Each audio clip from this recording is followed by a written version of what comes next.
Festival of Himalayas, that's what we termed our league last year. If you go through Nepal's cricketing journey, for me, I spent almost 2 decades captaining Nepal from Division 5 to becoming an ODI country, and now when we look back at the timeline of where Nepal cricket's reached, it's almost impossible to think of the fact that there is no stopping of where we are heading towards, but at the same time it's very, very important for us to understand that there's a way of how we want to move ahead. To everybody present here, where we have played with, against, and we're working for the betterment of the game, the Festival of the Himalayas, the Nepal Premier League last year was phenomenal in every sense. Why? Because it has now captured the imagination, not just everybody inside of Nepal, but people from outside of Nepal as well. If you can slide it to the next slide, please. Steve?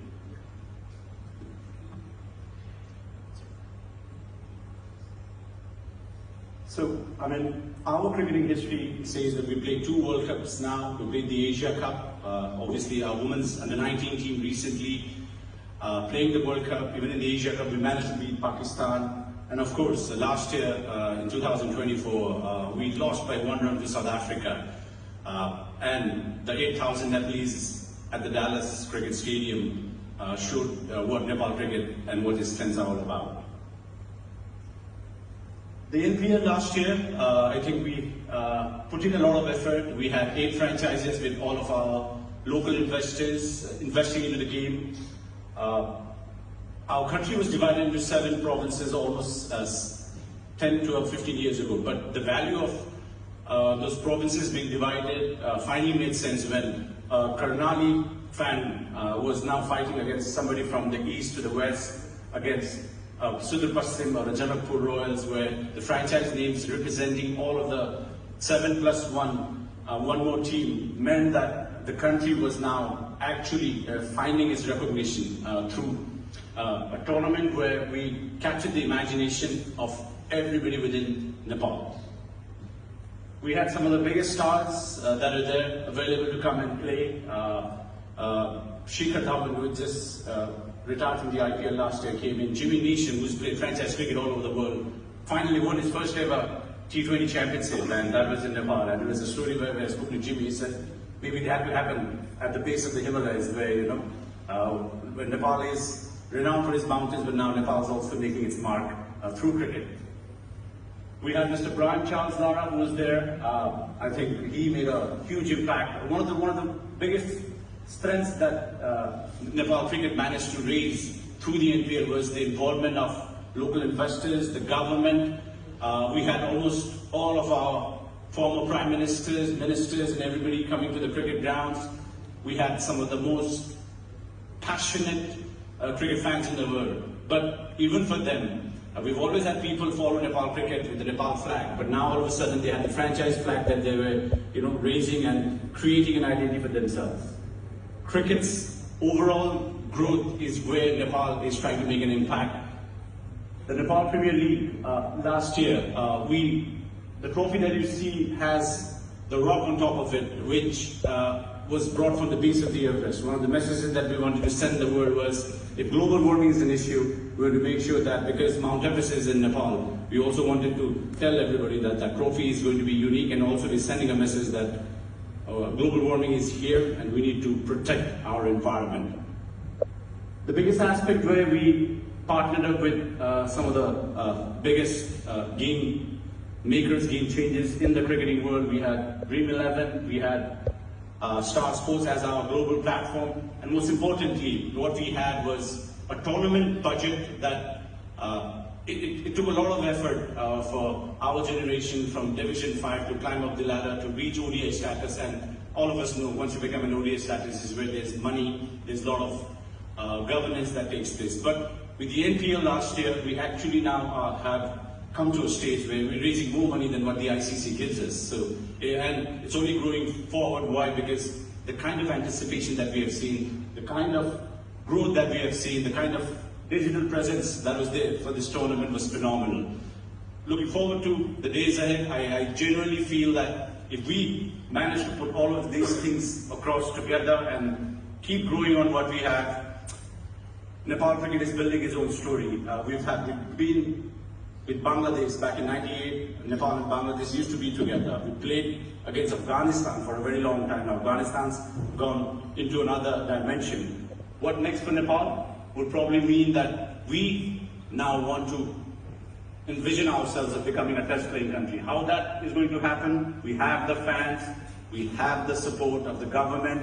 For the very first time after the inception of the NPL, the government actually doubled the budget for sports and cricket in generally. We getting around almost 60 million rupees, just $60 million, sorry, segregated just for the growth of cricket and stadiums being built back home. Now you see, all of the local influences that are there, part of the Nepal Premier League and everybody around. The fan base was something else. And most importantly, there's this young boy who just captained Nepal in the recently under-16 championship, where 8 months ago he was nowhere to be seen. He was found from a talent hunt program, and later on he went on to play the under-19s and also went on to captain Nepal. And the next thing you know, he's won a championship already for Nepal. So all of these stories combined. Women's cricket also is an important part of our growth. For you to become a full-fledged nation, there are certain criteria that needs to be filled.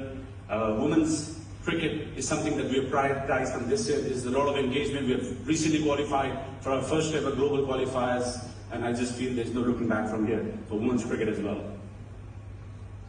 And of course, the Prime Minister and the government are currently putting in a lot of money to build our very own first ever flood-lit stadium. There's money being put in, there's investment from local level, and everybody in Nepal cricket and around Nepal now wants to have a piece of what Nepal Cricket and Cricket Association of Nepal represents. As you see, the vision ahead is obviously we want to keep pushing ourselves. We also introduced red ball cricket into our structure. I know red ball cricket is not talked about, but last year in our domestic cricket we managed to get the top 4 teams from our premier domestic tournament to play the red ball format. It's a start of something where we've discussed among our counterparts where maybe the Intercontinental Cup that used to happen long time back needs to be revived. I know it's a very strong window where there's a lot of T20 cricket, a lot of franchise cricket happening. Franchise cricket will give you money, but if you're thinking about growing the game, I think red ball cricket is something that we really need to focus on. Nepal is ready for the big stage. As a former cricketer now, having got this opportunity to lead Nepal cricket, there are so many stories around what we have achieved. Once upon a time, people never believed that Nepal could ever play any World Cup in any sport, but back in 2014, when our generation got into that World Cup, and it took us 10 years, and between we became an ODI country, and now having played the World Cup last year, the qualifiers coming in this year, there is huge anticipation over where Nepal cricket is heading towards. We have support from everybody, we have support from the ICC, and we just hope we can keep growing on this momentum. Nepal cricket is here. We want to thank all of our associate nations, all of our the real heroes, I would say. The Cricket World League cycle that we play produces some of the most competitive cricket that there's ever been. If people are saying bilaterals are boring, you can tune into a cricket match between Scotland or the Netherlands and Nepal, and you'll see that there isn't a single ball that doesn't have any action attached to it.